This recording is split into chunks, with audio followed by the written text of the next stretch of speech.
अरे काहे संजय भैया, काहे मुंह लटकाए हो? बताओ ना मर्दे, क्या हुआ? अरे का बताएं, हमारा माल तो कोई दूसरा लेके भाग गई। अच्छा,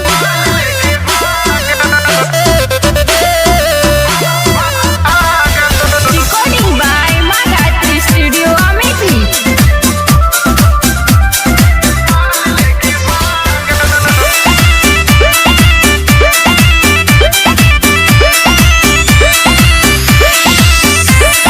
कौनो साला हमरो के माल लेके भागल। अच्छा, कौनो साला हमरो के माल लेके भागल।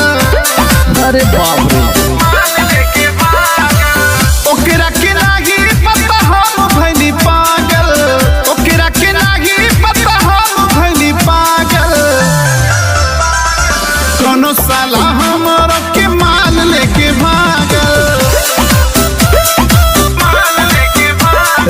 कौनो साला हमरो के माल लेके भागल।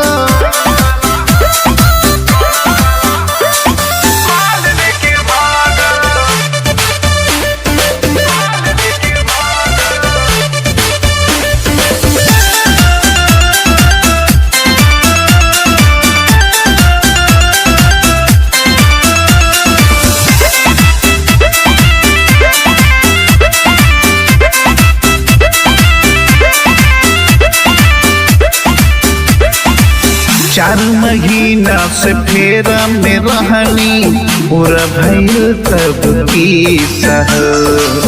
नाजुक दिलवा तोड़ के जाइल, जैसे टूटे शीशा।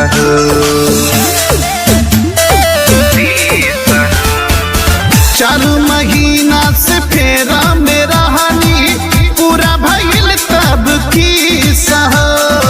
नाजुक दिलवा तोड़ के गायल, जैसे टूटे शीशा हो।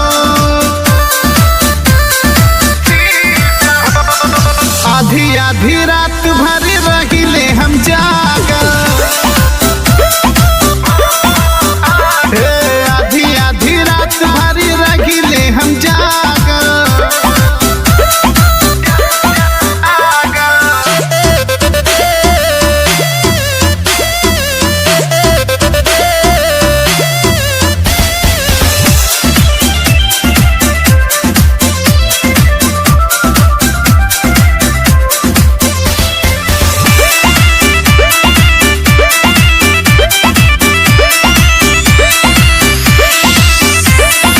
संजय द्विवेदी के कहना माना, प्रीतम प्रदीप समझाई हो। आजकल के लइकन के फेरा में नाही पड़े